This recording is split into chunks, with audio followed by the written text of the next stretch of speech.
Hello dears, welcome back to forensic Samacharam channel. ఈరోజైతే నేను మీకు ఒక కొత్త కేస్ స్టడీ గురించి ఎక్స్ప్లెయిన్ చేయబోతున్నాను. ఏ కేస్ స్టడీ అని ఆలోచిస్తున్నారా? ఎవరి వల్ల అయితే ఆడవాళ్ళు ఒంటరిగా గుడికెళ్ళడం మానేశారో, ఎవరి వల్ల అయితే ఆడవాళ్ళు గుడికెళ్తే మన సమస్యలు దేవుడితో చెప్పుకోవచ్చు అనే నమ్మకాన్ని కోల్పోయారో ఆవిడే సైనైడ్ మల్లిక.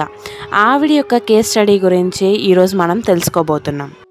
ఈ సైనైడ్ మల్లిక కేసు తర్వాతే ఆడవాళ్ళు కూడా నేరాలు చేస్తారు అని తెలిసింది. ఈ సైనైడ్ మల్లిక యొక్క పర్సనల్ డీటెయిల్స్లోకి వెళ్తే ఈవిడ బెంగళూరులో పుట్టారు, అది కూడా ఒక లో క్లాస్ ఫ్యామిలీకి. ఈ సైనైడ్ మల్లికకి చాలా కోరికలు ఉండేటివి, ఎప్పుడూ లగ్జరీగానే ఉండాలనుకునేది. ఈమె ఎప్పుడు తన గోల్స్ని రీచ్ అవ్వడానికి కూడా చాలా సులభమైన మార్గాలనే ఎంచుకునేది. ఈ సైనైడ్ మల్లికకి చాలా చిన్న వయసులోనే ఒక టైలర్తో వివాహం అయింది. తర్వాత వాళ్ళకి 3 పిల్లలు కూడా జన్మించారు. అప్పటికి కూడా తనకి ఏదైతే లైఫ్ ఇస్తుందో దాంతో ఆమె సంతృప్తి పడలేకపోయింది. దాంతో ఆమె కొంతవరకైనా తన గోల్స్ని రీచ్ అవ్వడానికి వాళ్ళ ఇంటి దగ్గరే ఒక చిట్ ఫండ్ బిజినెస్ అయితే స్టార్ట్ చేశారు.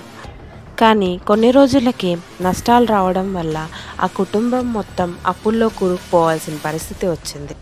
ఆ కోపంతో తన భర్త తనని ఇంట్లో నుంచి బయటకు గెంటేశారు. ఇంకా బతకడానికి వేరే దారి లేక ఎన్నో పనులు చేయాల్సి వచ్చింది.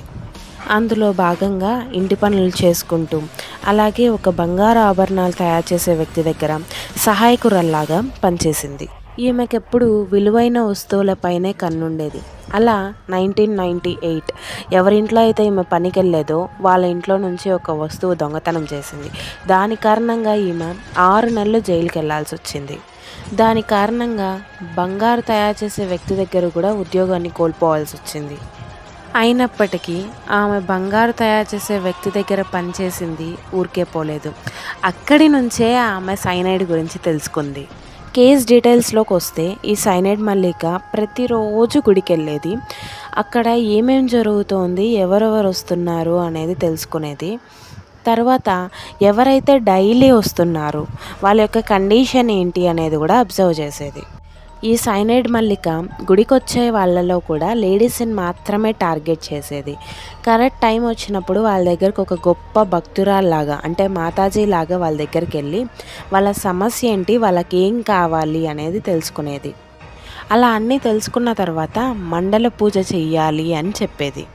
ఆ పూజ చేయడానికి నిర్మానుషంగా ఉండే టెంపుల్స్కి వాళ్ళని రమ్మని పిలిచేది. దాంతోపాటు వాళ్ళు పూజ చేయడానికి వచ్చేటప్పుడు వాళ్ళ దగ్గరున్న ఖరీదైన దుస్తులు అలాగే ఆభరణాలు ధరించి రమ్మని చెప్పేది. వాళ్ళు వచ్చిన తర్వాత వాళ్ళని కళ్ళు మూసుకొని ప్రార్థించమని చెప్పేది. అంతలోనే వాళ్ళకి ఏదైనా ఈ సైనైడ్ మల్లిక పైన డౌట్ వచ్చింది అని తెలిస్తే అదే వాళ్ళకి చివరి రోజు అయ్యేది.